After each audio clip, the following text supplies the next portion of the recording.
So now imagine that you are in that place with the jazz music.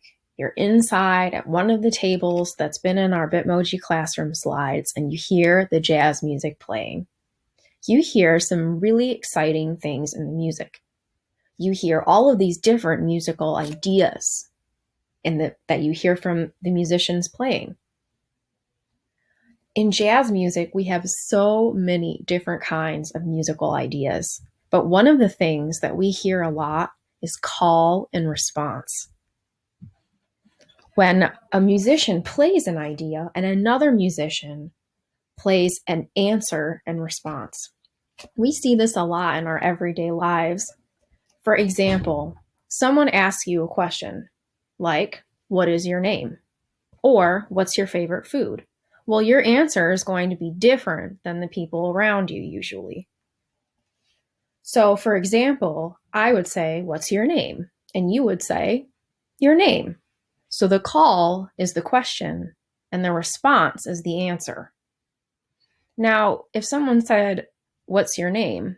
you wouldn't say, "What's your name?" No, you would give the answer. So when someone gives a call, your response needs to be different than the call. So I have an instrument that I have just had from home. It is just a breadcrumb container that I can use as a drum, just something that I found around the house. You can use something that you have where you are if it is okay with whoever you are staying with. You could also use just a pair of sticks, just anything that you have for what we're about to do. Or you can just use your hands if you want. We're going to practice the call and response using musical rhythms. So our call is going to sound like this. Think about how many steady beats you hear.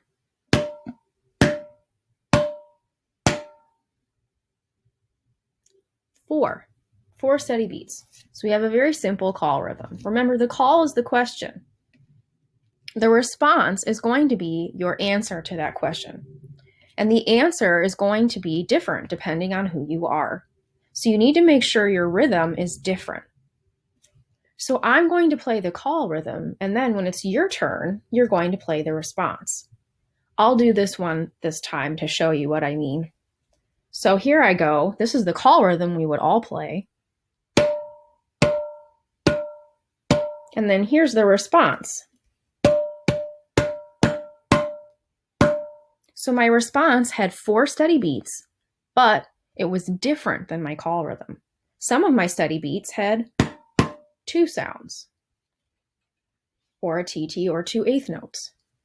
Some of them were just 1 sound. I could also do, for my call, same rhythm, but for my response, I could do, listen to that response. Does it sound the same or different than the response we had before? It sounds different.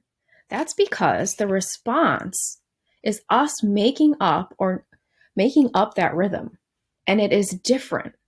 Your rhythm is different than the rhythm that your brother or your sister or your mom or your dad would play. And in jazz, we call that improvisation, which is basically making your answer as you play it. So we're going to practice. I'm going to play the call rhythm with you. When I go like this, you're going to play the response rhythm wherever you are with whatever instrument that you have. Remember, the response rhythm's 4 steady beats, but it's different than the call rhythm because it's your answer. So here we go. Call rhythm. Response. Call rhythm again. Play a different response this time.